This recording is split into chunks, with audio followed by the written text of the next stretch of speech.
बहुत वधिया गल है जे सरकार खसखस की खेती, डोडे खेती, अफीम की खेती करने की छूट दे देवे तां पंजाब दे जिहड़ा सिंथैटिक नशा है ये अपने आप ही भज जाएगा।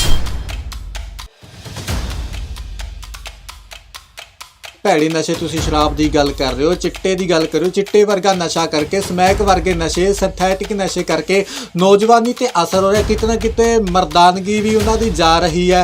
ਜੋ ਸ਼ੁਕਰਾਣੂ ਹੁੰਦੇ ਨੇ ਬੰਦੇ ਉਹ ਵੀ ਖਤਮ ਹੁੰਦੇ ਜਾ ਰਹੇ ਨੇ। ਇਹ ਸਿੰਥੈਟਿਕ ਨਸ਼ਿਆਂ ਦਾ ਤੁਹਾਡੇ ਸਰੀਰ ਦੇ ਉੱਤੇ ਇੰਨਾ ਬੁਰਾ ਅਸਰ ਪੈਂਦਾ ਹੈ ਜੀ ਕਿ ਬੰਦਾ ਜਿਹੜਾ ਹੈਗਾ ਉਹਦੇ ਵਿੱਚੋਂ ਸ਼ੁਕਰਾਣੂ ਨੇ ਜਨਰੇਸ਼ਨ पैदा करन दे या मर्दानगी दे वो सारे ही खत्म हो जाते जी। बंदा एक तरह निपुष्की हो जाता है, जिन्होंने आपां पंजाबी च खस्सी कहने वो हो जाता है। वो अपने गृहस्थी जीवन भोगण दे लायक नहीं होंदा। अफीम या भुक्की खांदे सी ते उहदे नाल पूरा अपना खेती दा काम, सवेरे उठना, सारा दिन काम करना, शाम तक काम करना रहंदे ते इहदे नाल कोई भी साइड इफेक्ट नहीं सी हुंदा। अज तक तुसी पढ़ के देख लो, कोई भी बंदा भुक्की या अफीम खा के अज तो पहला कोई नहीं मरिया हैगा जी बिल्कुल। पर जेडे सिंथैटिक नशे ने ये इन्ने तेज ने, पता नहीं की जहर है, इहदे नाल हजारां ही लखां ही जेडे ने वो नौजवान बच्चे अपनी जिंदगियां खो गए।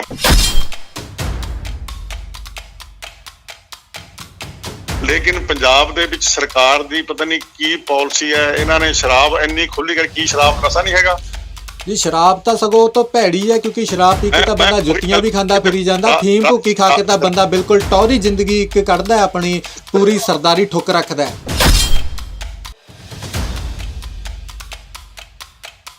पैंदी है या 10 रुपए या 15 की पैंदी है, वो बोतल जाके 150-200 रुपये ਨੂੰ ਵੇਚਦੇ, ਜਿਹਦੇ ਵਿੱਚ ਸਾਰੀਆਂ ਗੋਲੀਆਂ ਹੀ ਹੁੰਦੀਆਂ ਨੇ ਜੀ। ਉਹ ਸ਼ਰਾਬ ਪੀ ਕੇ ਲੋਕਾਂ ਦੇ ਕਿਸੇ ਦੇ ਗੁਰਦੇ ਖਤਮ ਹੋ ਜਾਂਦੇ ਆ, ਕਿਸੇ ਦੇ ਫੇਫੜੇ ਖਤਮ ਹੋ ਜਾਂਦੇ ਆ, ਕੋਈ ਉਂਝ ਬਿਮਾਰੀਆਂ 'ਚ ਮਰ ਜਾਂਦਾ। ਬਹੁਤ ਲੋਕ ਤਾਂ ਉਹਦੇ ਕਿਉਂ ਸਿੰਥੈਟਿਕ ਪਿਆ ਹੁੰਦਾ, ਸੜਕਾਂ ਦੇ ਉੱਤੇ ਹੀ ਗਿਰੇ ਪਏ ਹੁੰਦੇ ਆ, ਉਹਨੂੰ ਪਤਾ ਹੀ ਨਹੀਂ ਹੁੰਦਾ ਕੀ ਹੈ ਕੀ ਨਹੀਂ।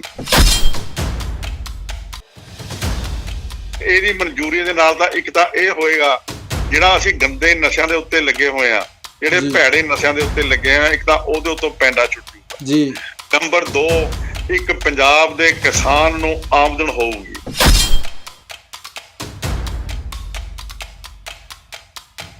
ਸਤਿ ਸ਼੍ਰੀ ਅਕਾਲ ਜੀ, ਤੁਸੀਂ ਦੇਖ ਰਹੇ ਹੋ ਸ਼ਬਦਾਂ ਦੀ ਤਾਕਤ A1 ਮੀਡੀਆ ਤੇ ਮੈਂ ਗੁਰਪ੍ਰੀਤ ਸਿੰਘ ਜੰਗਦਰਸ਼ਨ। ਗੱਲ ਕਰਾਂਗੇ ਨਸ਼ਿਆਂ ਦੀ।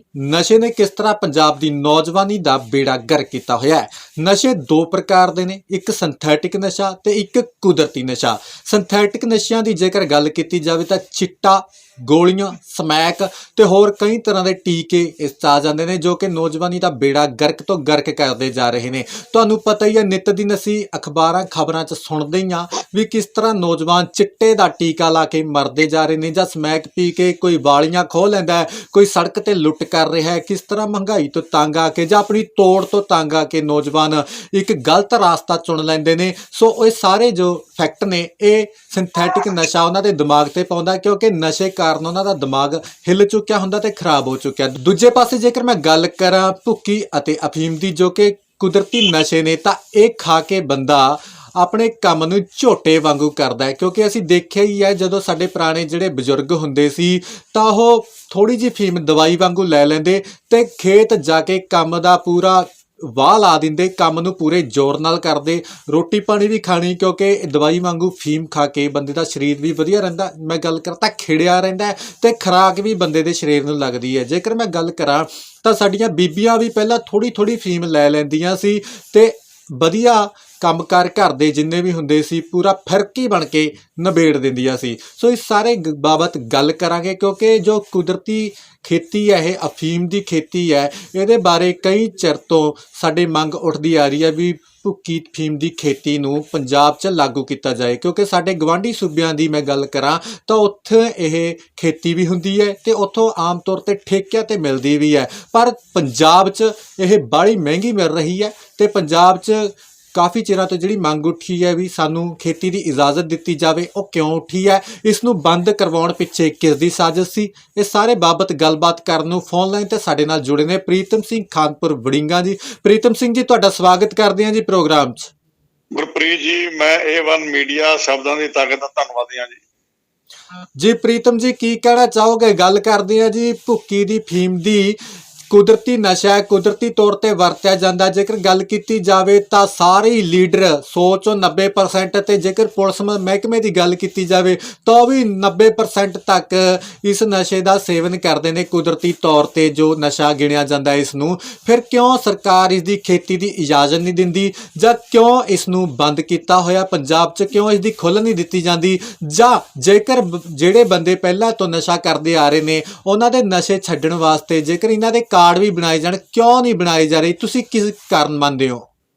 ਗੁਰਪ੍ਰੀਤ ਜੀ, ਤੁਸੀਂ ਬਹੁਤ ਸਬਜੈਕਟ ਵਧੀਆ ਛੋਹਿਆ ਅੱਜ ਜੀ, ਕਿਉਂਕਿ ਅੱਜ ਦਾ ਨੌਜਵਾਨ ਜੀ ਸਿੰਥੈਟਿਕ ਨਸ਼ਿਆਂ ਦੇ ਮਗਰ ਲੱਗ ਕੇ ਜੀ ਆਪਣੀ ਜਵਾਨੀ ਨੂੰ ਖਤਮ ਕਰ ਰਿਹਾ ਹੈ। ਜੀ ਪਹਿਲਾ ਨਸ਼ਾ ਹੁੰਦਾ ਸੀਗਾ, ਮੇਰੀ 74 ਸਾਲ ਦੀ ਉਮਰ ਹੈ, ਮੈਂ 1948 ਚ ਜੰਮਿਆ ਜੀ, ਤੇ ਉਦੋਂ ਨਸ਼ਾ ਤਕਰੀਬਨ ਇੱਕੇ ਨਸ਼ਾ ਹੁੰਦਾ ਸੀਗਾ, ਜਾਂ ਭੁੱਕੀ ਜਾਂ ਅਫੀਮ। ਜੀ ਇਹ ਫੀਮ ਦੇ ਉੱਤੇ ਕੋਈ ਬੰਦਸ਼ ਨਹੀਂ ਸੀਗੀ, ਕਿਉਂਕਿ ਜਦੋਂ ਕਿਸਾਨ, ਕੋਈ ਮਜ਼ਦੂਰ, ਕੋਈ ਵੀ ਥੋੜਾ ਹੀ ਅਫੀਮ ਲੈ ਲੈਂਦਾ ਸੀਗਾ, ਉਹ ਪੂਰਾ ਦਿਨ ਉਹਦੀ ਥਕਾਵਟ ਉਤਰ ਜਾਂਦੀ ਸੀ, ਛਿੱਕਾਂ ਲੱਗੀਆਂ ਉਹ ਠੀਕ ਹੁੰਦੇ, ਹੱਡ ਪੈਰ ਦੁਖਣੇ ਉਹ ਠੀਕ ਹੋ ਜਾਂਦੇ ਸੀ, ਤੇ ਉਹ ਪਿਓਰ ਹੁੰਦੀ ਸੀ। ਕਿਉਂਕਿ ਜਿਹੜੀ ਅਫੀਮ ਹੈ ਇੱਕ ਫੁੱਲ ਦੇ ਉੱਤੇ ਖਸਖਸ ਦਾ ਬੀਜ ਬੀਜੇ ਜਾਂਦੇ ਨੇ, ਉਹ ਖਸਖਸ ਦਾ ਬੀਜ ਦੇ ਉੱਤੇ ਡੋਡੀ ਲੱਗਦੀ ਹੈ ਫੁੱਲ ਵਾਂਗੂ, ਜਿਵੇਂ ਗੈਂਦੇ ਦਾ ਫੁੱਲ ਹੁੰਦਾ।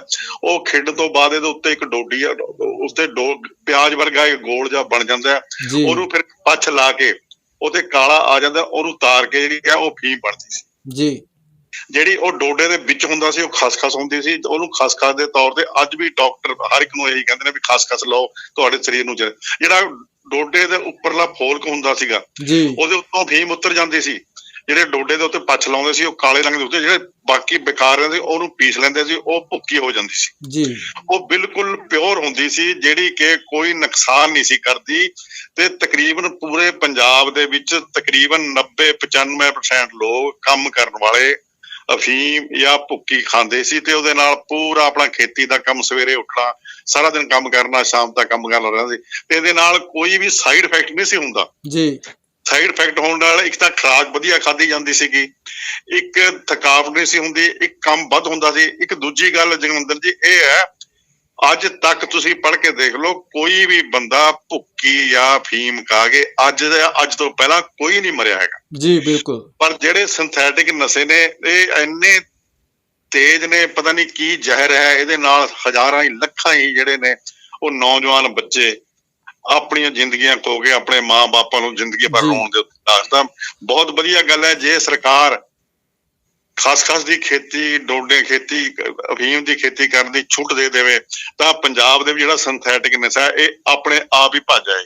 ਜਥੇਦਾਰ ਜੀ, ਕੀ ਕਾਰਨ ਮੰਨਦੇ ਹੋ? ਜਿਵੇਂ ਤੁਸੀਂ ਗੱਲ ਕੀਤੀ ਹੈ ਵੀ ਨੌਜਵਾਨ ਮਰ ਰਹੇ ਨੇ, ਨੌਜਵਾਨ ਸਿੰਥੈਟਿਕ ਨਸ਼ੇ ਕਰਦੇ ਨੇ, ਫਿਰ ਕਿਉਂ ਨਹੀਂ ਸਰਕਾਰ ਇਸ ਵੱਲ ਧਿਆਨ ਦਿੰਦੀ ਵੀ ਜਿਹੜੇ ਇਹ ਕੁਦਰਤੀ ਨਸ਼ੇ ਨੇ, ਅਫੀਮ ਹੈ, ਜਿਵੇਂ ਤੁਸੀਂ ਕਿਹਾ ਵੀ ਕੋਈ ਬੰਦਾ ਨਹੀਂ ਮਰਿਆ ਹਾਲ ਤੱਕ ਇਹ ਨਸ਼ੇ ਕਰਕੇ, ਤਾਂ ਫਿਰ ਕਿਉਂ ਨਹੀਂ ਸਰਕਾਰ ਇਸ ਦੀ ਇਜਾਜ਼ਤ ਦਿੰਦੀ ਵੀ ਪੰਜਾਬ 'ਚ ਖੇਤੀ ਵੀ ਕਰ ਲਈ ਜਾਏ, ਜਾਂ ਜਿਹੜਾ ਬੰਦਾ ਕੋਈ ਨਸ਼ਾ ਕਰਦਾ ਉਸਦੇ ਛਡਾਉਣ ਵਾਸਤੇ ਬੰਦੇ ਦੇ ਕਾਰਡ ਬਣ ਜਾਣ? ਫਿਰ ਸਰਕਾਰ ਇਸ ਵੱਲ ਕਿਉਂ ਨਹੀਂ ਧਿਆਨ ਦੇ ਰਹੀ? ਕਿਉਂਕਿ ਨੌਜਵਾਨ ਤਾਂ ਮਰਦੇ ਜਾ ਰਹੇ, ਨੌਜਵਾਨ ਇੰਨੇ ਗਲਤ ਨਸ਼ੇ ਕਰਨੇ, ਚਿੱਟਾ ਪੀ ਰਹੇ ਨੇ, ਸਮੈਕ ਪੀ ਰਹੇ ਨੇ। ਹੁਣ ਤੱਕ ਤਾਂ ਮੈਂ ਜੇਕਰ ਜਥੇਦਾਰ ਸਾਹਿਬ ਤੁਹਾਨੂੰ ਦੱਸਾਂ ਤਾਂ ਨੌਜਵਾਨ ਨੇ ਮੱਝਾਂ ਦੇ ਲਾਉਣ ਵਾਲੇ, ਜਿਹੜੇ ਦੁੱਧ ਲਾਉਣ ਵਾਲੇ ਟੀਕੇ ਹੁੰਦੇ ਨੇ, ਉਹ ਵੀ ਲਾਉਣੇ ਸ਼ੁਰੂ ਕਰਤੇ। ਤੇ ਸਭ ਤੋਂ ਵੱਡੀ ਇੱਕ ਗੱਲ, ਛਿਪਕਲੀ ਮਾਰ ਕੇ, ਉਹਨੂੰ ਭੁੰਨ ਕੇ, ਉਹਨੂੰ ਸਿਗਰਟ 'ਚ ਭਰ ਕੇ ਇਹੋ ਜਿਹੇ ਨਸ਼ੇ ਨੌਜਵਾਨ ਕਰਨ ਲੱਗ ਗਏ। ਕੀ ਮੰਨਦੇ ਹੋ ਵੀ ਤੋੜ ਲੱਗਦੀ ਹੈ? ਕੀ ਨੌਜਵਾਨ ਕਿੱਧਰ ਨੂੰ ਜਾ ਰਹੇ ਨੇ? ਫਿਰ ਸਰਕਾਰਾਂ ਕਿਉਂ ਨਹੀਂ ਇਹੋ ਜਿਹੇ ਸਟੈਪ ਚੱਕਦੀਆਂ ਵੀ ਕੁਦਰਤੀ ਤੌਰ ਤੇ ਜਿਹੜਾ ਨਸ਼ਾ ਵਰਤਿਆ ਜਾਂਦਾ ਉਹਨੂੰ ਅਸੀਂ ਲਾਗੂ ਕਰੀਏ? ਦੇਖੋ, ਆਪਣੇ ਗੁਆਂਢੀ ਸੂਬੇ ਰਾਜਸਥਾਨ ਦੇ ਵਿੱਚ ਅਫੀਮ ਦੀ ਖੇਤੀ ਹੁੰਦੀ ਹੈ ਜੀ, ਤੇ ਇਧਰ ਅਫਗਾਨਿਸਤਾਨ ਚਲੇ ਜਾਓ, ਇੱਥੇ ਤਾਲਿਬਾਨ ਹੈ, ਉੱਥੇ ਖੇਤੀ ਹੁੰਦੀ ਹੈ ਜੀ। ਪਾਕਿਸਤਾਨ 'ਚ ਖੇਤੀ ਹੁੰਦੀ ਹੈ ਜੀ। ਉੱਥੇ ਦੀ ਅਫੀਮ, ਕੋਕੇਨ ਜਾਂ ਜੋ ਹੈ ਸਾਰੀ ਸਮਗਲ ਹੋ ਕੇ ਇੰਡੀਆ ਦੇ ਵਿੱਚ ਆਉਂਦੀ ਹੈ, ਪੰਜਾਬ 'ਚ ਆਉਂਦੀ ਹੈ, ਬਾਹਰ ਜਾਂਦੀ ਹੈ, ਜਿਨ੍ਹਾਂ ਨੂੰ ਅਰਬਾਂ ਰੁਪਈਏ ਉਹ ਲੋਕ ਕਮਾਉਂਦੇ ਨੇ ਜੀ।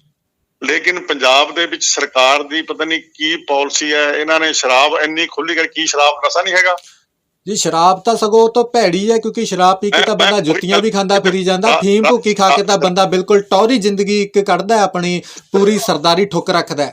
ਸ਼ਰਾਬ ਦੇ ਠੇਕੇ ਅੱਜ ਹਰ ਪਿੰਡ ਖੋਲੇ ਜਾ ਰਹੇ ਜੀ, ਪਰ ਉਹ ਵੀ ਜਿਹੜੀ ਸ਼ਰਾਬ ਹੈ, ਸ਼ਰਾਬ ਨਹੀਂ ਹੈਗੀ, ਉਹ ਵੀ ਸਿੰਥੈਟਿਕ ਸ਼ਰਾਬ ਹੈ, ਉਹਦੇ ਵਿੱਚ ਵੀ ਗੋਲੀਆਂ ਪਾ ਕੇ ਨੌਜਵਾਨਾਂ ਨੂੰ ਮਾਰਿਆ ਜਾ ਰਿਹਾ ਜੀ। ਬਿਲਕੁਲ, ਟੀਕੇ ਵਾਲੀ ਸ਼ਰਾਬ ਵਿਕਦੀ ਹੈ, ਪਿੰਡੋਂ ਪਿੰਡ, ਸ਼ਹਿਰੋਂ ਸ਼ਹਿਰ ਵਿਕ ਰਹੀ ਹੈ। ਜੀ ਬਿਲਕੁਲ ਖਾਨਪੁਰ ਸਾਹਿਬ।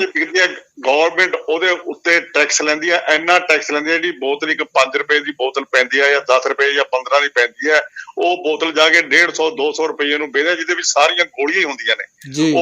ਉਹ ਸ਼ਰਾਬ ਪੀ ਕੇ ਲੋਕ ਦੇ ਕਿਸੇ ਦੇ ਗੁਰਦੇ ਖਤਮ ਹੋ ਜਾਂਦੇ ਆ, ਕਿਸੇ ਦੇ ਫੇਫੜੇ ਖਤਮ ਹੋ ਜਾਂਦੇ ਆ, ਕੋਈ ਉਂਝ ਬਿਮਾਰੀਆਂ 'ਚ ਮਰ ਜਾਂਦਾ। ਬਹੁਤ ਲੋਕ ਤਾਂ ਉਹਦੇ ਕਿਉਂ ਸਿੰਥੈਟਿਕ ਪਿਆ ਹੁੰਦਾ, ਸੜਕਾਂ ਦੇ ਉੱਤੇ ਹੀ ਗਿਰੇ ਪਏ ਹੁੰਦੇ ਆ, ਉਹਨੂੰ ਪਤਾ ਹੀ ਨਹੀਂ ਹੁੰਦਾ ਕੀ ਹੈ ਕੀ ਨਹੀਂ। ਅਗਰ ਸਰਕਾਰ ਅਫੀਮ ਦੀ ਖੇਤੀ ਕਰਨ ਦੀ ਇਜਾਜ਼ਤ ਦੇਵੇ, ਅੱਜ ਤੋਂ ਪਹਿਲਾਂ ਵੀ ਆਮ ਆਦਮੀ ਪਾਰਟੀ ਦੇ MP ਸੀ ਧਰਮਵੀਰ ਗਾਂਧੀ ਜੀ, ਗਾਂਧੀ ਜੀ ਨੇ ਵੀ ਕਿਹਾ ਸੀਗਾ ਕਿ ਇਹਦੀ ਖੇਤੀ ਦੀ ਇਜਾਜ਼ਤ ਦਿੱਤੀ ਜਾਵੇ।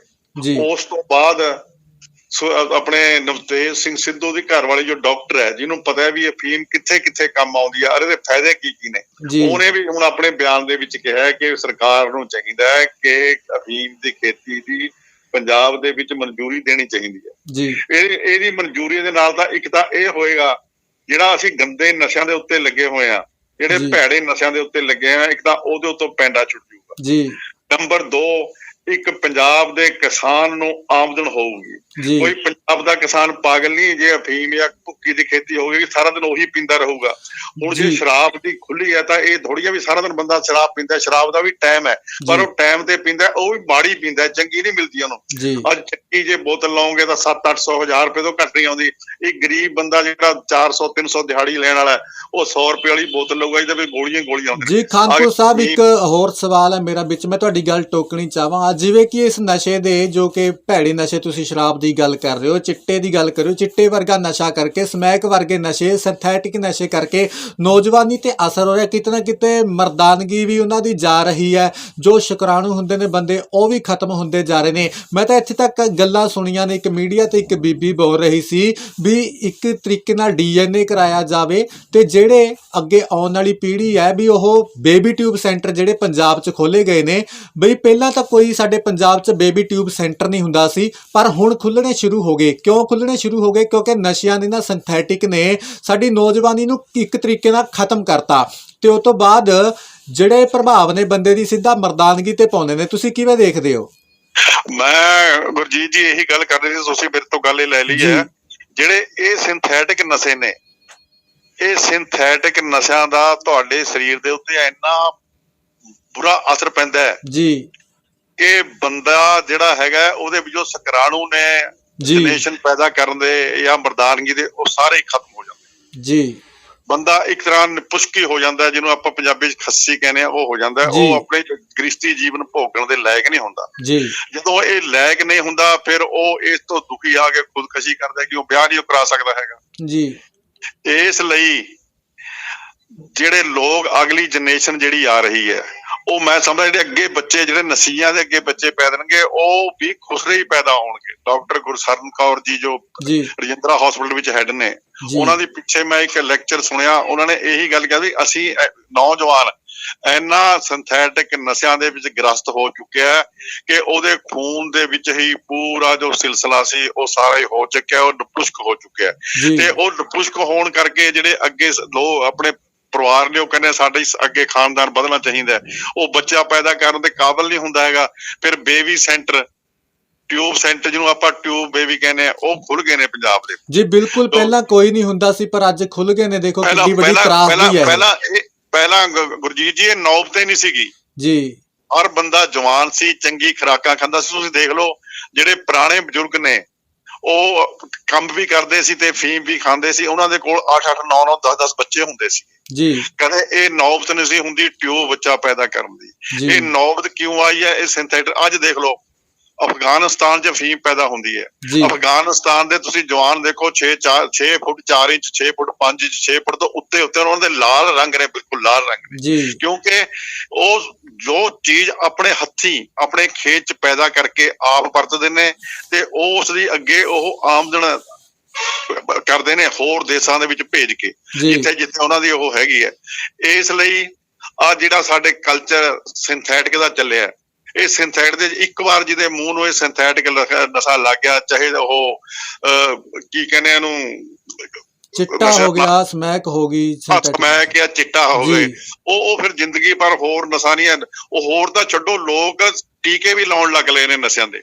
ਮੈਨੂੰ ਯਾਦ ਹੈ ਸਰਦਾਰ ਹਰਦਿਆਲ ਸਿੰਘ ਜੀ SSP ਪਟਿਆਲੇ ਰਹੇ ਨੇ ਅੱਜ ਤੋਂ ਕੋਈ 15 ਸਾਲ ਪਹਿਲਾਂ। ਜਦੋਂ ਕੋਈ ਵੀ ਭੁੱਕੀ ਦਾ ਕੇਸ ਜਾਂ ਅਫੀਮ ਦਾ ਕੇਸ ਆਉਂਦਾ ਸੀਗਾ, ਕਿਉਂਕਿ ਅਫੀਮ ਜਾਂ ਭੁੱਕੀ ਦੇ ਵਿੱਚ ਜ਼ਮਾਨਤ ਜਲਦੀ ਹੋ ਜਾਂਦੀ ਹੈ, ਉਹ ਮੁੜ ਕੇ ਵਿਚਾਰਾ ਉਹੀ ਕੰਮ ਹੋਰ ਤਾਂ ਕੋਈ ਨਹੀਂ ਕਰਨ ਲੱਗ ਜਾਂਦਾ। ਪਰ ਉਹਨਾਂ ਨੇ ਇੱਥੇ ਆ ਕੇ ਇਹਨੂੰ, ਜਿਹੜਾ ਬੰਦਾ ਫਸ ਗਿਆ ਉਹਦੇ ਉੱਤੇ ਚਿੱਟੇ ਦਾ ਪਾ ਦਿੰਦੇ। ਚਿੱਟਾ ਪਾਉਣ ਦੇ ਨਾਲ ਇਹਨਾਂ ਨੇ 1985 ਦੇ ਵਿੱਚ ਇੱਕ ਐਕਟ ਬਣਾਇਆ ਸੀ, NDPS ਐਕਟ। ਇਸ ਐਕਟ ਦੇ ਤਹਿਤ ਕੋਈ ਬੰਦਾ ਫੜਿਆ ਜਾਵੇ, ਉਸ ਦੀ ਜ਼ਮਾਨਤ ਹੀ ਨਹੀਂ ਹੁੰਦੀ ਉਹਦੀ ਜ਼ਮਾਨਤ ਹੁੰਦੀ 10 ਲੱਖ ਰੁਪਇਆ ਜੁਰਮਾਨਾ ਤੇ ਉਮਰ ਕੈਦ ਉਹਨੂੰ ਜੇਲ੍ਹ 'ਚ ਹੀ ਭੁਗਤਣੀ ਪੈਂਦੀ ਹੈ। ਬਹੁਤ ਸਾਰੇ ਇਹੋ ਜਿਹੇ ਨੌਜਵਾਨ ਜਿਹੜੇ ਕਿ ਭੁੱਕੀ ਜਾਂ ਅਫੀਮ ਖਾਣ ਵਾਲੇ ਸੀ, ਉਹਨਾਂ ਤੇ ਸਰਕਾਰ ਨੇ ਗਲਤ ਕੇਸ ਪਾ ਕੇ NDPS ਐਕਟ ਪਾ ਕੇ ਉਹਨੂੰ ਜੇਲ੍ਹਾਂ 'ਚ ਤੱਕਿਆ, ਜਿਹੜੇ ਅੱਜ ਤੱਕ ਜੇਲ੍ਹਾਂ ਦੇ ਵਿੱਚ ਰੁਲ ਰਹੇ ਨੇ। ਤੇ ਇਸ ਲਈ ਮੇਰੀ ਤਾਂ ਇਹੀ ਮੈਂ ਕਹਾਂਗਾ ਕਿ ਜੇ ਇਸ ਦੀ ਜੇ ਪੂਰੀ ਖੁੱਲ੍ਹ ਨਹੀਂ ਕਰਦੇ ਹੈਗੇ, ਪੂਰੀ ਖੁੱਲ੍ਹ ਕਰਨ ਦੀ ਬਜਾਏ ਜੇ ਕੋਈ ਲਿਮਿਟੇਸ਼ਨ ਕਹੇ ਵੀ ਜੇ ਕਿਸੇ ਨੇ ਤੁਸੀਂ 1 ਕਿਆਰੀ ਜਾਂ 2 ਕਿਆਰੀ ਤੁਸੀਂ ਉਹ ਕਰਨਾ ਹੈ, ਉਹਦੀ ਇਜਾਜ਼ਤ ਦੇਵੇ, ਬਕਾਇਦਾ ਗਵਰਨਮੈਂਟ ਪਰਮਿਟ ਦੇਵੇ, ਪਰਮਿਟ ਸਰਕਾਰ ਨੂੰ ਵੀ ਆਮਦਨ ਹੋਊਗੀ ਤੇ ਲੋਕ ਸਿੰਥੈਟਿਕ ਨਸ਼ਿਆਂ ਤੋਂ ਬਚਣਗੇ। ਅੱਜ ਬੇਬੀ ਟਿਊਬ ਦੇ ਉੱਤੇ ਆਪਾਂ ਗੱਲ ਪਹਿਲਾਂ ਕੀਤੀ, ਹੈ ਹੀ ਨਹੀਂ ਸੀ, ਗੱਲ ਹੀ ਨਹੀਂ ਸੀ ਕੋਈ। ਇਹ ਕਿਉਂ ਹੋਈ? ਇਹ ਸਾਰੀ ਸਿੰਥੈਟਿਕ ਨਸ਼ਿਆਂ ਦੀ ਮਿਹਰਬਾਨੀ ਹੈ। ਅੱਜ ਤੁਸੀਂ ਦੇਖ ਲਓ, ਨਸ਼ਾ ਅੱਜ ਵੀ ਅਫੀਮ ਮਿਲਦੀ ਹੈ, ਅੱਜ ਵੀ ਭੁੱਕੀ ਮਿਲਦੀ ਹੈ, ਪਰ ਇਹਦੇ ਰੇਟ ਨੇ ਜਿਹੜੇ ਅਸਮਾਨੀ ਚੜੇ ਹੋਏ ਨੇ। ਅੱਜ ਮੈਂ ਸਮਝਦਾ, ਮੈਂ ਦਾਅਵੇ ਨਾਲ ਕਹਿ ਸਕਦਾ ਕਿ ਪੁਲਿਸ ਡਿਪਾਰਟਮੈਂਟ ਦੇ ਵਿੱਚ ਵੀ ਜਿਹੜੇ ਅਫਸਰ ਨੇ, ਚੰਗੇ ਅਫਸਰ 90-95% ਅੱਜ ਵੀ ਅਫੀਮ ਥੋੜੀ ਜਾਂ ਬਾਹਰ ਲੈਂਦੇ ਨੇ। ਅਤੇ ਲੀਡਰਾਂ ਦੇ ਵਿੱਚ ਵੀ 90-95% ਬੰਦੇ ਨੇ ਜਿਹੜੇ ਉਹ ਅਫੀਮ ਖਾਏ ਬਿਨਾਂ ਬੋਲ ਹੀ ਨਹੀਂ ਸਕਦੇ ਹੈਗੇ, ਉਹਨੇ ਜੋਸ਼ ਹੀ ਨਹੀਂ ਆਉਂਦਾ, ਉਹ ਇੰਨੀ ਲੱਛੇਦਾਰ ਲੈਕਚਰ ਕਰ ਹੀ ਨਹੀਂ ਸਕਦੇ ਹੈਗੇ। ਇੱਕ ਅਫੀਮ ਖਾ ਕੇ ਬੰਦੇ ਦੀ ਨਾ ਤਾਂ ਮੁਸਕ ਆਏਗੀ ਕੋਈ, ਅਤੇ ਨਾ ਹੀ ਕੋਈ ਬੰਦੇ ਨੂੰ ਕਹਿਣਾ ਮੈਨੂੰ ਗਲਾਸ ਦੇ ਜਾਂ ਯਾਰ ਮੈਨੂੰ ਦਹੀਂ ਖਾਣ ਵਾਸਤੇ ਕੋਈ। ਇਹ ਤਾਂ ਸਵੇਰੇ ਬੰਦਾ ਉੱਠਦਾ, ਜਿੰਨੀ ਕੁ ਉਹਨੂੰ ਲੋੜ ਹੁੰਦੀ ਹੈ, ਚਾਹੇ ਮਸਰੀ ਦੇ ਦਾਣੇ ਜਿੰਨੀ ਲੈ ਲੇ, ਕਣਕ ਦੇ ਦਾਣੇ ਜੋਗੀ ਲੈ ਲੇ, ਛੋਲੇ ਦੇ ਦਾਣੇ ਜੋਗੀ ਉਨੀ ਕੁ ਲੈ ਕੇ ਵਧੀਆ ਦੁੱਧ ਦੇ ਨਾਲ ਪੀ ਕੇ, ਨਾਲੇ ਫਿਰ ਉਹਦੇ ਨਾਲ ਘੀ ਖੁਰਾਕ ਵੀ ਹਜਮ ਹੁੰਦੀ ਹੈ। ਜਿਹੜਾ ਅਫੀਮ ਖਾਏਗਾ ਉਹਨੂੰ ਘੀ, ਮੱਖਣ, ਦੁੱਧ ਜ਼ਰੂਰ ਪੀਣਾ ਹੀ ਪੀਣਾ ਪਵੇਗਾ, ਕਿ ਉਹਨੇ ਆਪਣੇ ਸਰੀਰ ਨੂੰ ਰੱਖਣ ਵਾਸਤੇ। ਆ ਜਿਹੜਾ ਸਿੰਥੈਟਿਕ ਲਊਗਾ ਉਹਨੇ ਤਾਂ ਖਾਣੀ, ਰੋਟੀ ਵੀ ਨਹੀਂ ਖਾਣੀ ਹੈਗੀ, ਉਹਨੇ ਖੁਰਾਕ ਤਾਂ ਕੀ ਖਾਣੀ ਹੈ, ਉਹ ਤਾਂ ਰੋਟੀ ਵੀ ਨਹੀਂ ਖਾ ਸਕਦਾ। ਜਦੋਂ ਉਹਨੂੰ ਨਸ਼ਾ ਹੋਇਆ, ਜਿੱਥੇ ਪਿਆ ਉੱਥੇ ਗਿਰਿਆ ਪਿਆ ਉਹ, ਜਦ ਤੱਕ ਉਹਨੂੰ ਸੁਰਤ ਆਏਗੀ ਉਹ ਮੁੜ ਕੇ ਹੋਰ ਮੰਗੇਗਾ। ਇਸ ਲਈ ਸਾਡੀ ਜਿਹੜੀ ਨੌਜਵਾਨੀ ਹੈ, ਅੱਜ ਲੱਖਾਂ ਹੀ ਨੌਜਵਾਨ ਇਹ ਸਿੰਥੈਟਿਕ ਨਸ਼ਿਆਂ ਦੀ ਮਾਰ ਵਿੱਚ ਆ ਕੇ ਆਪਣੇ ਮਾਂ ਬਾਪਾਂ ਤੋਂ ਚਲੇ ਗਏ ਨੇ। ਉਹਨਾਂ ਦੇ ਮਾਂ ਬਾਪ ਅੱਜ ਉਹ ਸਰਕਾਰਾਂ ਨੂੰ, ਇਹਨਾਂ ਸਮਗਲਰਾਂ ਨੂੰ ਜੋ ਚਿੱਟਾ ਲਿਆ ਰਹੇ ਨੇ, ਉਹਨਾਂ ਨੂੰ ਗਾਲਾਂ ਕੱਢ ਰਹੇ ਨੇ। ਉਹਨਾਂ ਦੇ ਬੱਚਿਆਂ ਦੀ ਕਮੀ ਉਹਨਾਂ ਤੋਂ ਪੂਰੀ ਨਹੀਂ ਹੋ ਸਕਦੀ। ਇੱਕ ਨਾ ਪੂਰਾ ਹੋਣ ਵਾਲਾ ਘਾਟਾ ਸਾਡੇ ਪੰਜਾਬ ਦਾ, ਸਾਡੇ ਪੰਜਾਬੀਆਂ ਨੂੰ ਭੁਗਤਣਾ ਪਿਆ, ਜਿਨ੍ਹਾਂ ਦੇ ਨੌਜਵਾਨ ਬੱਚੇ ਇਸ ਗਲਤ ਪਾਸੇ ਲੱਗੇ ਨੇ। ਖਾਨਪੁਰ ਸਾਹਿਬ ਇੱਕ ਕਾਰਨ ਹੋਰ ਵੀ ਹੈ, ਖਾਨਪੁਰ ਸਾਹਿਬ ਇੱਕ ਮਹਿੰਗੀ ਵੀ ਮਿਲਦੀ ਹੈ। ਜਿਵੇਂ ਤੁਸੀਂ ਗੱਲ ਕੀਤੀ ਹੈ ਵੀ ਸਰਕਾਰ ਕੋਈ ਐਸਾ ਕਦਮ ਚੱਕੇ ਤਾਂ ਕਿਤੇ ਨਾ ਕਿਤੇ ਦੇਖੀਏ, ਪਹਿਲਾਂ ਥੋੜੀ ਸਸਤੀ ਮਿਲ ਜਾਂਦੀ ਸੀ, ਪਰ ਹੁਣ ਮਹਿੰਗੀ ਹੋ ਗਈ ਹੈ, ਜਦਕਿ ਸਾਡੇ ਨਾਲ ਦੇ ਸੂਬੇ 'ਚ ਆਮ ਸਸਤੀ ਮਿਲ ਜਾਂਦੀ ਹੈ। ਤੁਸੀਂ ਕੀ ਕਾਰਨ ਮੰਨਦੇ ਹੋ ਵੀ ਕਿਤੇ ਲੋਕਾਂ ਨੂੰ ਦੂਰ ਕੀਤਾ ਜਾ ਰਿਹਾ, ਵੀ ਕਿਤੇ ਇਹ ਕੁਦਰਤੀ ਨਸ਼ੇ ਤੇ ਨਾ ਲੱਗ ਜਾਣ? ਕਿਉਂਕਿ ਕੁਦਰਤੀ ਤੌਰ ਤੇ ਨਸ਼ੇ ਤੇ ਲੱਗਣਗੇ, ਫਿਰ ਵਧੀਆ ਕੰਮ ਕਰਨਗੇ, ਫਿਰ ਵਧੀਆ ਮਿਹਨਤਾਂ ਕਰਨਗੇ ਜਾਂ ਹੋਸ਼ ਚਾਉਣਗੇ। ਕਿਤੇ ਨਾ ਕਿਤੇ ਸਰਕਾਰ ਵੀ ਚਾਹੁੰਦੀ ਹੈ ਵੀ ਸਿੰਥੈਟਿਕ ਨਸ਼ੇ ਤੇ ਹੀ ਲੱਗੇ ਰਹਿਣ। ਨਹੀਂ ਜੀ, ਸਰਕਾਰ ਦੀ ਜਿਹੜੀ ਪਾਲਿਸੀ ਹੈ, ਸਰਕਾਰ ਨੇ ਤਾਂ ਸਿਰਫ ਪੈਸਾ ਕਮਾਉਣਾ, ਚਾਹੇ ਕਿਸੇ ਤਰੀਕੇ ਨਾਲ। ਸਰਕਾਰ ਨੇ ਨਸ਼ਾ ਛਡਾਊ ਕੇਂਦਰ ਖੋਲੇ ਹੋਏ ਨੇ। ਨਸ਼ਾ ਛਡਾਊ ਕੇਂਦਰ ਜਿਹੜੇ ਨੇ ਕੁਝ ਸਰਕਾਰੀ ਨੇ, ਜਿੱਥੇ ਸਰਕਾਰੀ ਜਾਓ ਉੱਥੇ ਤਾਂ ਕੋਈ ਪੁੱਛਦੇ ਕੋਈ ਨਹੀਂ, ਜਮਾ ਕਰ ਲਿਆ। ਉੱਥੇ ਵੀ ਜਿਹੜੀ ਦਵਾਈਆਂ ਦਿੰਦੇ ਨੇ ਉਹ ਵੀ ਨਸ਼ੇ ਦਿੰਦੇ ਨੇ। ਉਹ ਨਸ਼ਾ ਛਡਾਉਣ ਵਾਸਤੇ ਵੀ ਨਸ਼ੇ ਦੀਆਂ ਗੋਲੀਆਂ ਦਿੰਦੇ ਨੇ। ਉਹ ਬੰਦੇ ਨੂੰ ਨਸ਼ੇ ਦੀ ਗੋਲੀ ਖਵਾਤੀ, ਉਹ ਸਾਰਾ ਦਿਨ ਸੁੱਤਾ ਪਿਆ, ਜਦੋਂ ਅੱਖ ਖੁੱਲੀ ਫਿਰ ਉਹਨੂੰ ਗੋਲੀ ਦੇਤੀ, ਫਿਰ ਸੁੱਤਾ ਪਿਆ। ਪਰ ਇਹ ਹੈ ਮਾਂ ਬਾਪਾਂ ਦੀ ਨਿਗਾਹ ਤੋਂ ਦੂਰ ਹੈ। ਜਿਹੜੇ ਮਾਂ ਬਾਪ ਨੂੰ ਲਾਭੇ ਆਉਣੇ ਸੀ ਬਈ ਮੇਰਾ ਮੁੰਡਾ ਕਿੱਥੇ ਗਿਰਿਆ ਪਿਆ, ਅੱਜ ਮੇਰੇ ਮੁੰਡੇ ਨੇ ਫਲਾਣੀ ਚੀਜ਼ ਵੇਚਤੀ, ਅੱਜ ਮੇਰੇ ਮੁੰਡੇ ਨੇ ਨਸ਼ੇ ਦੇ ਵਿੱਚ ਇਹ ਕਰਦਾ, ਉਦੋਂ ਪੈਂਡਾ ਛੁੱਟ ਕੇ 4-4-5 ਮਹੀਨੇ ਜਿਹੜੇ ਸੈਂਟਰ ਨੇ ਸਰਕਾਰ ਵਾਲੇ ਉਧਰੋਂ ਛੱਡ ਕੇ ਉਹ ਦੂਜੇ ਨਸ਼ਿਆਂ ਦੇ ਉੱਤੇ ਲਾ ਰਹੇ ਨੇ, ਦਵਾਈਆਂ ਦੇ ਉੱਤੇ ਲਾ ਰਹੇ ਨੇ। ਦਵਾਈ ਵੀ ਇੱਕ ਨਸ਼ਾ ਹੀ ਹੈ। ਦੂਜੇ ਜਿਹੜੇ ਪ੍ਰਾਈਵੇਟ ਨਸ਼ਾ ਛਡਾਊ ਕੇਂਦਰਾਂ ਨੇ, ਉਹ ਇੱਕ ਬੰਦੇ ਨੂੰ ਨਸ਼ਾ ਛਡਾਉਣ ਦੇ ਘੱਟ ਤੋਂ ਘੱਟ 50,000, 60,000, 70,000, ਲੱਖ ਰੁਪਇਆ ਲੈਂਦੇ ਨੇ। ਜਿਹੜੇ ਕੁਛ ਨਹੀਂ ਦਿੰਦੇ ਆਪਣੇ ਕੋਲੋਂ, ਸਿਰਫ ਉਹ ਨਸ਼ੇ ਦੀਆਂ ਗੋਲੀਆਂ ਨੇ ਜਿਹੜੀਆਂ ਦਿੰਦੇ ਨੇ। ਉਹਨਾਂ ਦੀਆਂ ਗੋਲੀਆਂ ਵਿਕਦੀਆਂ ਨੇ ਅਤੇ ਉਹਨਾਂ ਦਾ ਪਰਮਿਟ ਬਣ ਜਾਂਦਾ। ਉਹੀ ਗੋਲੀ ਨਸ਼ੇ ਵਾਲੀ ਹਰ ਬੰਦਾ ਇਹਨੂੰ ਨਹੀਂ ਮਿਲ ਸਕਦੀ। ਜੇ ਮੈਂ ਜਾ ਕੇ ਕਹਾਂ ਜਾਂ ਤੁਸੀਂ ਕਹੋ ਮੇਰਾ ਸਿਰ ਦੁਖਦਾ, ਮੈਨੂੰ ਥੋੜਾ ਜਿਹੀ ਨੀਂਦ ਵਾਲੀ ਗੋਲੀ ਦੇ ਦਿਓ ਜਾਂ ਨਾ, ਉਹ ਕਹਿੰਦੇ ਨਹੀਂ, ਪਹਿਲਾਂ ਨਸ਼ਾ ਛਡਾਊ ਕੇਂਦਰ ਤੋਂ ਲਿਖਵਾ ਕੇ ਲਿਆਓ। ਜਦ ਤੱਕ ਜਿਵੇਂ ਤੁਸੀਂ ਕਿਹਾ ਫੀਮ ਦਾ ਲਾਇਸੈਂਸ ਬਣਦੇ ਸੀ, ਲਾਇਸੈਂਸ ਨਾਲ ਫੀਮ ਮਿਲਦੀ ਸੀ ਪਹਿਲਾਂ, ਉਸੇ ਤਰ੍ਹਾਂ ਜਿਹੜੀ ਅੱਜ ਦਵਾਈ ਤੁਸੀਂ ਜਿਹੜੀ ਹੈਗੀ ਹੈ ਕੋਈ ਵੀ ਦਵਾਈ ਪੇਨ ਕਿਲਰ ਜਾਂ ਕੋਈ ਇਸ ਤਰ੍ਹਾਂ ਦੀ ਲੈਣੀ ਹੈ, ਉਹ ਨਸ਼ਾ ਛਡਾਊ ਕੇਂਦਰ ਤੁਹਾਨੂੰ ਲਿਖ ਕੇ ਦਊਗਾ, ਤੁਹਾਨੂੰ ਤਾਂ ਦਵਾਈ ਮਿਲੂਗੀ, ਕਿਉਂਕਿ ਉਹਨਾਂ ਦੀ ਦਵਾਈਆਂ ਵਿਕ ਰਹੀਆਂ ਨੇ। ਉਹ ਦਵਾਈਆਂ ਬਲੈਕ ਵੇਚ ਜਿਹੜੇ ਜਿਹਨੂੰ ਨਹੀਂ ਹੈ, ਉਹ ਬਲੈਕ ਦੀ ਦਵਾਈ, ਜਿਹੜੀ ਦਵਾਈ ਦੀ ਜਿਹੜੇ ਪੱਤੇ ਦੀ ਕੀਮਤ ਅੱਜ 10 ਰੁਪਏ ਸੀ, ਉਹ 100 ਰੁਪਏ ਦਾ ਪੱਤਾ ਵਿਕ ਰਿਹਾ ਜੀ। ਜਿਹੜੇ ਨਸ਼ੇ ਦੀ, ਜਿਸ ਬੰਦੇ ਨੂੰ ਇਹ ਨਸ਼ਾ ਲੱਗ ਗਿਆ, ਤੁਸੀਂ ਕਿਹਾ ਛਬਕੀਆਂ ਦੀ ਗੱਲ ਤਾਂ ਇੱਕ ਪਾਸੇ ਰਹੇ, ਲੋਕ ਜਿਹੜੇ ਜਰਾਬਾਂ ਪੈਰਾਂ 'ਚ ਪਾਈਆਂ ਹੁੰਦੀਆਂ ਸੀਗੀਆਂ, ਉਹ ਕਈ ਦਿਨ ਦੀਆਂ ਜਰਾਬਾਂ ਪੈਰਾਂ 'ਚੋਂ ਪਾ ਕੇ ਉਹਨੂੰ ਪਾਣੀ 'ਚ ਉਬਾਲ ਕੇ ਉਹਨੂੰ ਪੀਂਦੇ ਨੇ ਜੀ। ਤੇ ਜਿਹੜਾ ਦੂਜਾ ਸੀਗਾ ਆਡੋਮਾਸ ਵਗੈਰਾ, ਆਡੋਮਾਸ ਜਿਹੜੀ ਹੁੰਦੀ ਆ ਆਪਣੇ ਸਰੀਰ ਦੇ ਉੱਤੇ ਲਾਉਣ ਵਾਲੀ, ਉਹਨੂੰ ਬ੍ਰੈਡਾਂ ਦੇ ਉੱਤੇ ਲਾ ਕੇ, ਇਕੱਲੇ ਮੁੰਡੇ ਨਹੀਂ, ਕੁੜੀਆਂ ਵੀ ਸਾਡੇ ਕਾਲਜਾਂ ਦੇ ਵਿੱਚ ਜਾਂ ਸਕੂਲਾਂ ਦੇ ਵਿੱਚ ਜਿਹੜੇ ਇਸ ਪਾਸੇ ਪੈ ਗਏ ਨੇ, ਉਹ ਲਾ ਕੇ ਉਹ ਖਾਂਦੀਆਂ ਨੇ। ਇਹ ਕਿਉਂ ਖਾਂਦੀਆਂ ਨੇ? ਜੇਕਰ ਉਹਨਾਂ ਦੇ ਸਰੀਰ ਨੂੰ, ਹੁਣ ਆਪਾਂ ਦਵਾਈਆਂ ਨੇ, ਕਿੰਨੀਆਂ ਦਵਾਈਆਂ ਦੇ ਵਿੱਚ ਉਹ ਪੀਣ ਪੈਂਦੀ ਹੈ, ਅਫੀਮ ਪੈਂਦੀ ਹੈ, ਔਰ ਸਰਕਾਰ ਦਾ ਕੋਟਾ ਹੈ, ਹਰ ਜਿਹੜੀਆਂ ਵੱਡੀਆਂ ਫੈਕਟਰੀਆਂ ਨੇ ਜਿਹੜੀਆਂ ਦਵਾਈਆਂ ਬਣਾਉਂਦੀਆਂ ਨੇ, ਉਹਨਾਂ ਦਾ ਕੋਟਾ ਹੈ, ਉਹਨਾਂ ਨੂੰ ਫੀਮ ਮਿਲਦੀ ਹੈ ਜੀ। ਬਿਲਕੁਲ, ਸਰਕਾਰ ਨੂੰ ਕਿਤੇ ਨਾ ਕਿਤੇ ਪਤਾ ਹੈ ਵੀ ਫੀਮ ਇੱਕ ਵਧੀਆ ਚੀਜ਼ ਹੈ, ਪਰ ਉਹੀ ਗੱਲ ਆ ਜਾਂਦੀ ਹੈ ਵੀ ਜੇਕਰ ਨੌਜਵਾਨਾਂ ਨੂੰ ਨਸ਼ੇ ਤੋਂ ਚੱਕ ਲਿਆ ਤਾਂ ਸਰਕਾਰਾਂ ਬਣਾਉਣ ਵਾਲੇ ਨੇ ਜਿਹੜੇ ਇਹ ਨੌਜਵਾਨ, ਇਹਨਾਂ ਨੂੰ ਹੋਸ਼ ਆ ਜੀਗੇ, ਸਰਕਾਰਾਂ ਨੂੰ ਕੱਲ੍ਹ ਨੂੰ ਸਵਾਲ ਚੱਕਣ ਲੱਗ ਜਾਣਗੇ, ਤਾਂ ਕਰਕੇ ਕਿਤੇ ਨਾ ਕਿਤੇ ਇਹਨਾਂ ਨੂੰ ਵੀ ਭੰਬਲ ਭੂਸੇ 'ਚ ਰੱਖਿਆ ਜਾਂਦਾ। ਨਹੀਂ ਤਾਂ ਜੇਕਰ ਤੁਸੀਂ ਜਿਵੇਂ ਦੱਸਿਆ ਵੀ ਪਹਿਲਾਂ ਕਾਰਡ ਬਣੇ ਹੋਏ ਸੀ, ਜਿਹੜੇ ਭੁੱਖੀ ਫੀਮ ਖਾ ਲੈਂਦੇ ਨੇ, ਅੱਜ ਵੀ ਕਾਰਡ ਬਣਾ ਸਕਦੇ ਨੇ, ਪਰ ਅੱਜ ਇਸ ਤੋਂ ਉਲਟ ਹੈ। ਅੱਜ ਉਹ ਬੂਪਰੋਨੋਰਫਿਨ ਗੋਲੀਆਂ ਹੁੰਦੀਆਂ, ਉਹਨਾਂ ਦੇ ਕਾਰਡ ਹੋ ਗਏ, ਐਲਪ੍ਰੈਕਸ ਦੇ ਕਾਰਡ ਹੋ ਗਏ, ਇਹੋ ਜਿਹੇ ਜਿਹੜੇ ਸਿੰਥੈਟਿਕ ਗੋਲੀਆਂ ਨੇ, ਇਹਨਾਂ ਦੇ ਕਾਰਡ ਬਣਾਏ ਜਾਂਦੇ ਨੇ ਨਸ਼ਾ ਛੱਡਣ ਕਾਰਨ, ਜੋ ਕਿ ਕਿਤੇ ਨਾ ਕਿਤੇ ਨੁਕਸਾਨ ਕਰ ਰਹੇ ਨੇ। ਇਸ ਨੂੰ ਵੀ ਚਿੱਟੇ ਦੀ ਭੈਣ ਕਿਹਾ ਜਾਂਦਾ, ਜਿਹੜੀ ਇਹ ਗੋਲੀ ਹੈ, ਜਿਹੜੀ ਨਸ਼ਾ ਛਡਾਊ ਕੇਂਦਰਾਂ ਤੋਂ ਮਿਲਦੀ ਹੈ, ਇਹ ਵੀ ਨੁਕਸਾਨਦਾਇਕ ਹੈ। ਸੋ ਸਰਕਾਰਾਂ ਨੂੰ ਇਸ ਪਿੱਛੇ ਕੀ ਕਦਮ ਕਰਨਾ ਚਾਹੀਦਾ ਹੈ? ਦੇਖੋ, ਚਿੱਟਾ ਜਿਹੜਾ ਹੈ, ਚਿੱਟਾ ਬਹੁਤ ਮਹਿੰਗਾ, ਉਹਦਾ ਜੋ ਤੁਸੀਂ ਮੁੱਲ ਮੰਗ ਰਹੇ, ਜਿਹੜਾ ਖਾਂਦਾ ਉਹਨੂੰ ਉਹ ਮੁੱਲ ਦੇਣਾ ਪਊਗਾ। ਰਹੀ ਗੱਲ ਗੋਲੀਆਂ ਦੀ, ਗੋਲੀਆਂ ਕੋਈ ਚਿੱਟੇ ਨਾਲੋਂ ਸਸਤੀਆਂ ਨੇ, ਉਹ ਆਮ ਕੈਮਿਸਟਾਂ ਕੋਲੋਂ ਮਹਿੰਗੇ ਭਾਅ ਦੇ ਮਿਲ ਜਾਂਦੀਆਂ ਨੇ। ਅੱਜ ਜਿਹੜੇ ਪਿੰਡਾਂ ਦੇ ਵਿੱਚ ਝੋਲਾ ਛਾਪ ਡਾਕਟਰ ਬੈਠੇ, ਉਹਨਾਂ ਕੋਲ ਕੋਈ ਮਰੀਜ਼ ਨਹੀਂ ਆਉਂਦੇ, ਉਹਨਾਂ ਕੋਲ ਉਹ ਇਹ ਨਸ਼ੇ ਦੀਆਂ ਗੋਲੀਆਂ ਵੇਚਦੇ ਨੇ। ਉਹ ਨਸ਼ੇ ਦੀ ਗੋਲੀਆਂ ਵੇਚ ਕੇ ਨੌਜਵਾਨਾਂ ਨੂੰ ਇਸ ਪਾਸੇ ਲਾ ਰਹੇ ਨੇ, ਜਿਸ ਪਾਸੇ ਨੌਜਵਾਨਾਂ ਦੀ ਸਿਹਤ ਖਰਾਬ ਹੋ ਰਹੀ ਹੈ। ਤੇ ਦੂਜੀ ਗੱਲ, ਇਹ ਨਸ਼ਾ ਪਹਿਲਾਂ ਪੰਜਾਬ ਆਜ਼ਾਦੀ ਤੋਂ ਬਾਅਦ ਪੰਜਾਬ ਦੇ ਵਿੱਚ ਵੀ ਨਸ਼ੇ ਦੀ ਖੇਤੀ ਹੁੰਦੀ ਰਹੀ। ਜਦੋਂ ਪ੍ਰਤਾਪ ਸਿੰਘ ਕੈਰੋਂ ਮੁੱਖ ਮੰਤਰੀ ਪੰਜਾਬ ਸੀ, ਉਦੋਂ ਤੱਕ ਹੁੰਦੀ ਰਹੀ ਹੈ। ਉਸ ਤੋਂ ਬਾਅਦ ਪਤਾ ਨਹੀਂ ਕਿਸੇ ਦੇ ਦਿਮਾਗ 'ਚ ਕੀ ਆਇਆ, ਉਹਨੇ ਆਪਣਾ ਕਾਰੋਬਾਰ ਚਲਾਉਣ ਦੇ ਲਈ ਇਸ ਨਸ਼ੇ ਨੂੰ ਬੈਨ ਲਾ ਕੇ ਤੇ ਉਹਨਾਂ ਨੇ ਦੂਜੇ ਨਸ਼ੇ ਸ਼ੁਰੂ ਕਰਤੇ ਜੀ। ਉਹ ਜਿਹੜੇ ਦਵਾਈਆਂ ਵਾਲੇ ਨਸ਼ੇ ਸ਼ੁਰੂ ਹੋਏ, ਉਹ ਦਵਾਈਆਂ ਪੈ ਕੇ ਉਹ ਨਸ਼ੇ ਬੰਦ ਹੋ ਗਏ। ਮੈਂ ਤਾਂ ਇਹ ਗੱਲ ਕਹਿੰਦਾ, ਜੋ ਲੋਕ ਅੱਜ ਵੀ ਸਿਆਣੇ ਬੰਦੇ ਸੀ, ਉਹਨਾਂ ਦੇ ਪਰਮਿਟ, ਜਿਨ੍ਹਾਂ ਦੇ ਪਰਮਿਟ ਬਣੇ ਹੋਏ ਨੇ, ਉਹ ਫੀਮ ਖਾਂਦੇ ਨੇ, ਔਰ ਉਹਨਾਂ ਦੀ ਸਿਹਤ ਇੰਨੀ ਵਧੀਆ, ਉਹਨਾਂ ਦੀ ਯਾਦਾਸ਼ਤ ਇੰਨੀ ਵਧੀਆ, ਉਹਨਾਂ ਦਾ ਹਾਰਟ ਇੰਨਾ ਵਧੀਆ, ਉਹਨਾਂ ਦੀ ਪਾਚਨ ਸ਼ਕਤੀ ਇੰਨੀ ਵਧੀਆ, ਕਿਉਂਕਿ ਅਫੀਮ ਕੋਈ ਮਾੜੀ ਨਹੀਂ। ਮੈਂ ਤਾਂ ਇਹ ਕਹੂੰ, ਸਰਕਾਰਾਂ ਨੂੰ ਬੇਨਤੀ ਕਰੂੰਗਾ ਕਿ ਤੁਸੀਂ ਪੰਜਾਬ ਦੀ ਜਵਾਨੀ ਨੂੰ ਨਾ ਖਤਮ ਕਰੋ।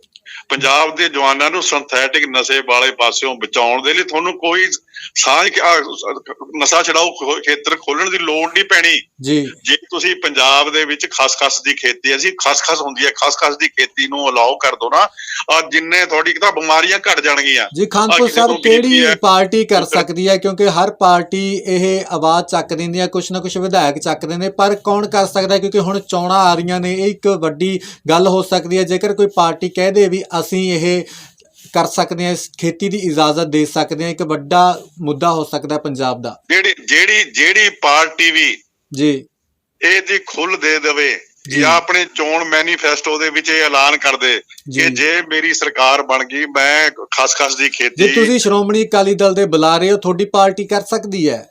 ਮੈਂ ਦੇਖੋ, ਪਾਰਟੀ ਦਾ ਮੈਂ ਤਾਂ ਇੱਕ ਛੋਟਾ ਜਿਹਾ ਵਰਕਰ ਹਾਂ ਜੀ। ਮੈਂ ਇੱਕ ਸਲਾਹ ਦੇ ਸਕਦਾ ਆਪਣੇ ਸਤਿਕਾਰਯੋਗ ਸੁਖਬੀਰ ਸਿੰਘ ਜੀ ਬਾਦਲ ਨੂੰ ਜੀ, ਕਿ ਉਹ ਇਸ ਖਸਖਸ ਦੀ ਖੇਤੀ ਵਾਸਤੇ ਵੀ ਆਪਣੇ ਚੋਣ ਮੈਨੀਫੈਸਟੋ ਦੇ ਵਿੱਚ ਇੱਕ ਲਾਈਨ ਜ਼ਰੂਰ ਪਾਉਣ ਵੀ ਜੇ ਸਾਡੀ ਸਰਕਾਰ ਆ ਗਈ, ਅਸੀਂ ਲੋਕਾਂ, ਨੌਜਵਾਨੀ ਨੂੰ ਸਿੰਥੈਟਿਕ ਨਸ਼ਿਆਂ ਚੋਂ ਕੱਢਾਂਗੇ। ਜਿਹੜੇ ਨੌਜਵਾਨ ਗੋਲੀਆਂ ਖਾ ਕੇ ਮਰ ਰਹੇ ਨੇ, ਜਿਹੜੇ ਨੌਜਵਾਨ ਗੰਦੇ ਨਸ਼ੇ ਖਾ ਕੇ ਪੜ ਰਹੇ ਨੇ, ਉਹ ਘੱਟ ਤੋਂ ਘੱਟ ਆਪਣੇ ਕਿਆਰੀ ਖੇਤ ਦੇ ਵਿੱਚ ਜਾਂ ਆਪਣੇ ਗਾਰਡਨ ਦੇ ਵਿੱਚ 10 ਬੂਟੇ ਲਾ ਕੇ ਖਸਖਸ ਦੀ ਖੇਤੀ ਕਰੇ। ਘੱਟ ਤੋਂ ਘੱਟ ਉਹਦਾ ਉਹ ਮੈਡੀਸਨ ਹੋਊਗਾ।